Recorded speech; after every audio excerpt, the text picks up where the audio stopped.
খরচ করার লেগা না, শখের লেগা, আপন মানুষগুলো উপহার দেওয়ার লেগা। আমার ওই জায়গায় সিন্ডিকেটে পড়া, মানুষগুলো তো দামের লেগে কিনতে পারে না। তাই ভাবছি যে আমি বিশ্বাস করেন এখানে আমার অন্য কোনো স্বার্থ। তো এখন কি করবা? সিএন দিয়ে সিএনএ ফেরত যাবো।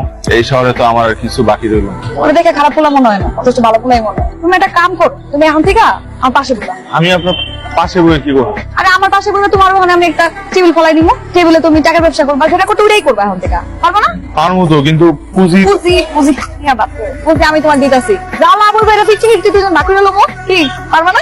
আজকে থেকে তুমি এখানে বসে ব্যবসা করবা, আর এই যে আমি তোমার পাশে আছি, দুজনে মিলে একসাথে ব্যবসা করে ব্যবসাটা অনেক বড় বানাবো। কেন উঠবো কেন?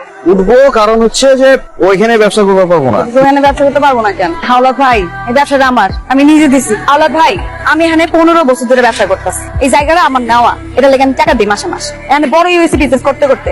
এখানে আমি কারি দিয়া বিজনেস করামু, কারি দিয়ে বিজনেস করামু না, কে আইবো কে যাইবো এটা আপনার কাছে আমি জিজ্ঞাসা করবো। আওয়াজ নিচে দুবান 15 বছর ধরে তুমি বিজনেস করো, তুমি এটা বোঝো না যে সিন্ডিকেট বা আমার ভাই